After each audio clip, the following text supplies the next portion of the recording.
Petty Smolin on YouTube asked, how do you build trust in your own skills? It's a great question.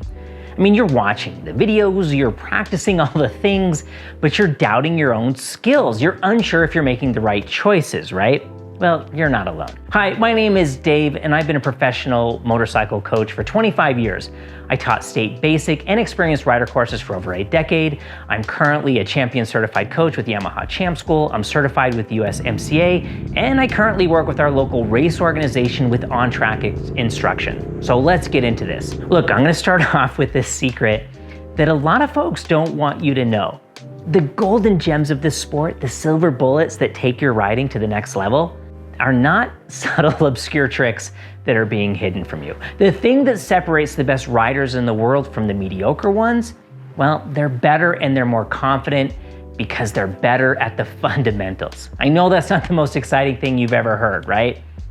But I saw this all the time when I was doing state basic rider programs. We would recruit a new coach and they'd be so unsure about themselves. But after a summer of teaching and demonstrating these basic fundamentals to students, they would transform from, I'm not good enough to be a coach, to being very confident in their abilities.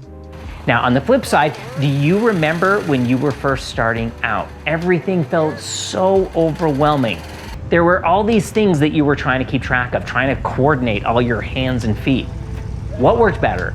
Trying to work on 10 things where you could only give 10% effort to each one? Or was it better to work on one thing at 100%? So let's break it down. What are these three fundamentals? And then probably just as important, what order should we work on these fundamentals? First is how we sit on a motorcycle, and this has two parts to it, starting with something that almost every new rider I coach has overlooked. And that's making sure the controls are adjusted to you and your biomechanics. And I go into this in detail in this other video, so I'm not going to belabor this with too much detail here. But make sure your levers are adjusted to your hands and all of that. It's more important than many riders realize. All of us have slightly different ratios, shoulder to elbow to wrist lengths and all of that, right? And if you pay attention to racing at all, you'll see that when a racer moves to a new team and gets a new motorcycle, they will spend hours tweaking and adjusting everything just to their liking, adjusting the controls, the levers, the angle of the handlebars, the foot peg position, everything that allows them to find the most comfortable and efficient riding position. Now, this minimizes fatigue, but it also allows for quicker reactions because the controls are where your hand expects them to be. If your brake lever is at some weird angle, in a pinch, your hand is going to have to go looking for it. When the bike is set up for you the way you like it, it builds confidence simply because it's easier and more intuitive to interact with and control the bike. So when we're comfortable on the bike, we're less likely to tense up and sit weird. When I was coaching brand new riders, we were taught to scan every rider as they approached us. Head, shoulders, hand, knees, feet. Head, shoulders, hand, knees, feet. And we were looking to see how they were sitting on the bike so that we could make adjustments to either their controls or how they were sitting on the bike. Some riders wanted to sit really far back in the seat so their arms and elbows were locked out. Or they would hang their toes straight down from the foot pegs, which made shifting and using the rear brake awkward. And some would have their wrist on the throttle really high. And some would have their shoulders all tensed up, like the shoulders bunched up around their ears because they were hanging on with their hands for dear life. So the first step in building confidence in yourself is getting your bike set up for you and sitting on your bike in a way that's comfortable and relaxed. Ergonomics. So if you just float your hands out in front of you in a relaxed way like this, right? This is the basis for sitting on the bike. We want everything to kind of be in a relaxed, flat, neutral way. Fundamental 2 also has two parts to it, and that's eyes and focus. And I treat these as the same fundamental because they are intrinsically linked. Your eyes provide information to your brain. The eyes feed information to your brain. They feed the decision-making process. The only way this works is if we're being proactive, and the only way to be proactive is to focus. Focus on where we are and what we're doing. Look, the earlier you see something, the more choices you have, right? The earlier you see an issue, the more options you have to choose from. So what's the best way to do this? There's some pretty bad advice floating around on this one. And the worst is to keep your eyes focused as far out as you can see and then just rely on your peripheral vision to see what's going on around you. And for sure, looking out as far away as you can is good. But the staying zeroed in on that far away fixed point is the problem. Like right now, according to the analytics, there's a 41% chance that you're watching this on your TV. And there's a 30% chance that you're watching this on your phone. You forgot all about the device and your surroundings until I said something, right? And that's just how our brain works. When we focus on a singular thing, our brain effectively filters out all that information coming in from the sides to allow us to focus on that one thing, and it'll mostly ignore everything else.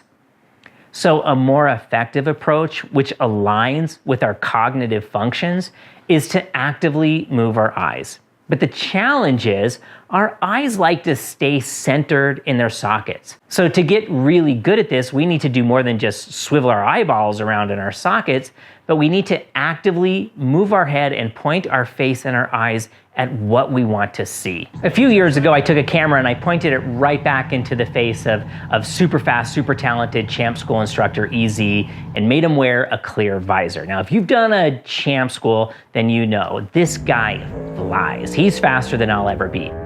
But pay attention specifically to his eyes. What do you see? How often does he blink? I mean, how focused is he? Notice how much he moves his head. When we try to stare or focus on a fixed point, our brain starts doing what it does. Not only do we become blind to crucial information, we lose perspective. Glancing down or scanning for our apex, glancing at that potential driveway, scanning back out as far as we can see, or checking for any potential gravel. Rapidly getting our eyes up again and looking for that all-important exit. All of that is important, not just because it gives us more information, but it gives us better perspective. Without it, it's like we're looking through a keyhole.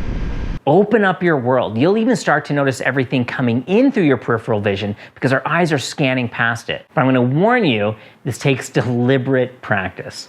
Now for number 3, motor control and abruptness.